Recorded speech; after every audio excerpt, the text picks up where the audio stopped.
All right, hey, Brett Miller, Choppin' Ain't Easy. Hey, we're back on Brady's FXR. You can see I got the rear fender off. We did get the new fender that we had to cut hole for the tail light, for the license plate, for the seat. We had to cut all that stuff in there. Then Gunslingers had to do some pretty extensive body work to it. You know, it's a nice fender, but it's still, you know, you don't pull these things right out of the package and be able to just throw paint on them. So we're gonna get that fender installed, the light installed, get the shocks reinstalled. What else we got going after that? I think that's gonna about be, oh, I've gotta go back through, put back in his old shifter drum. I tried doing an update with a newer shifter drum. That's a little trick we've done on other bikes in the past. However, this transmission is old enough, I think this is the problem, we can never quite get the shifter pawl, couldn't get it to go through all gears. It didn't like going into first, right? So at first I thought we just needed to redo the shifter pawl. So we tried it again. That didn't seem to fix the situation. Felt great up on the bench and you could run through the gears. As soon as the bike was running, again, you'd get it down, try to go from second, you know, down into first. It just wouldn't go. It would just get in neutral and be stuck there. The best that we can come up with is looking at it is the newer 5-speed shifter drum setup are designed to have 4 locating dowel pins. This transmission is old enough that it only has 2. So on the side where the shifter pawl is, it does not have locating dowel pins. It just, you know, the bolt just goes straight in, and I don't know if that's allowing that whole structure to move just slightly so that we can't get a correct shifter pawl adjustment. So we were only doing that because we had an updated 5-speed shifter drum. Brady wasn't really having any issues. We were trying to prevent issues in the future. So I'm gonna go back to what I had before. The next time we get in there doing a shifter drum or anything like that, will probably be to put a 6-speed in it. Those are what we have to kind of finish up. Rear fender, transmission shifter drum. Brady should be about ready to start putting some miles on this bad boy. You know, we are gonna maybe try 1 or 2 other things as far as motor mounts go to see if we can isolate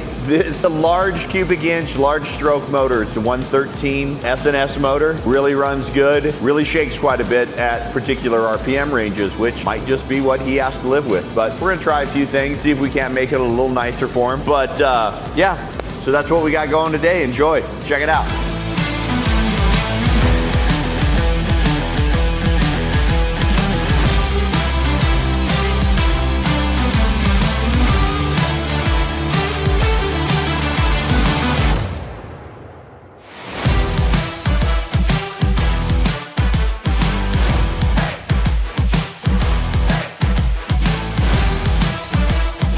Yeah, there was some of that in there is from... Well, yeah, I figured this and this. After doing a bit of adjustment, we think that the shifter pawl was adjusted probably okay. I think we have it a little better now. I think it was hitting the inside of this cover, and so I'm gonna go ahead and try to take care of that.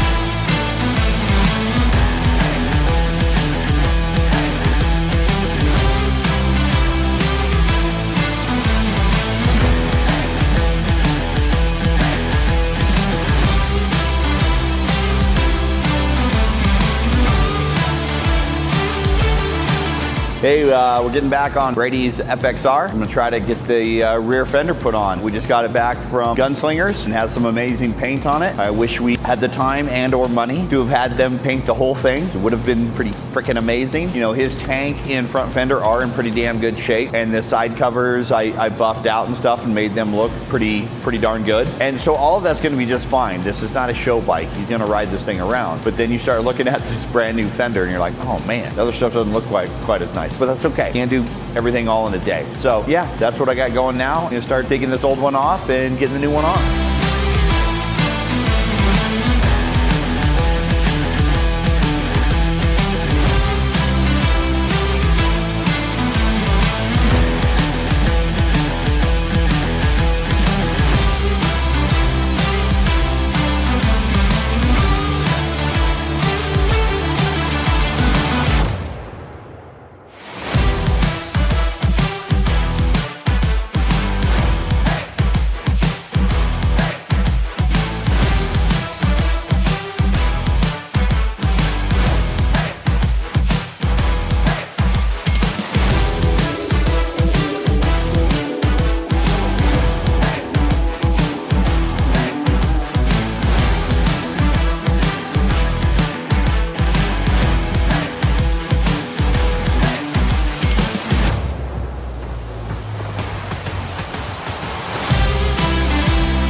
my latest issue. While trying to put the shifter drum back in, there's a little spring down on there on the shifter pawl. It got messed up. This little spring right here. So we got some new ones, went to put them on. This is apparently pressed in there. Harley doesn't make, as far as I can see, or we don't own a tool for removing that. So I am going to have to make one. Awesome, can't wait for this. So what I'm working on now. I found this little tool, has this threaded deal in here in a little cup. Cup is entirely too big to grab onto that, but it's the basic design that I want. A threaded piece that comes up through the center, and we try to push that pin out. It's gonna take a washer. I'm gonna try to weld it in there, and then I'm probably gonna notch this thing to make it the right size. Try to get that bad boy out of there.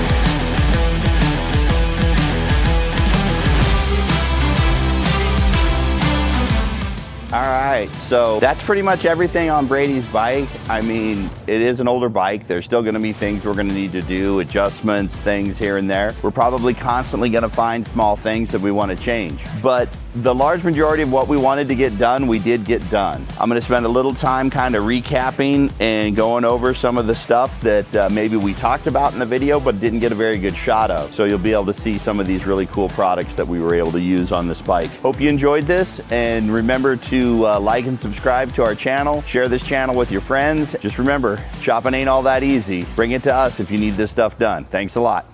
All right, so here's some of the stuff that we were talking about on this bike. We may not have gotten a very close-up shot of, but this is all the stuff on the front end that we did powder coated in black. New triple trees, new eyebrow. We've got preload adjusters on there. We are gonna try to figure out though, we are not currently utilizing the compression and rebound on these FXDX fork lowers. We have found some of the parts.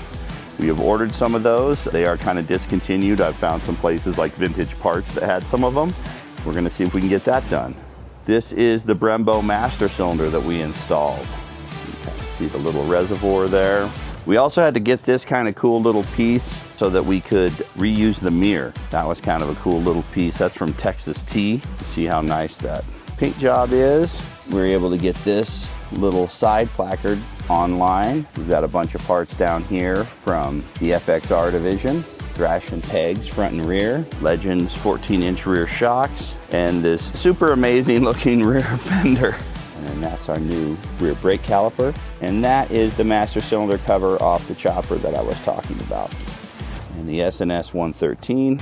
We were getting ready to get rid of a lot of takeoff parts at our shop, and I found that black Harley Davidson embossed air cleaner cover. I think it was off a Sportster, but it looks really good on this bike.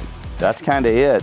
Get yourself an FXR and give yourself all kinds of troubles. This is a really good riding bike. And like we say, Brady and I in the past had built motorcycles based mostly on aesthetics. There's a lot of aesthetics on this bike that we like, but this bike is meant to be ridden. So, and a lot of the stuff you can't even see because it's on the inside. It just makes it ride a little nicer, makes it handle better, makes it stop faster. So, all right, enjoy.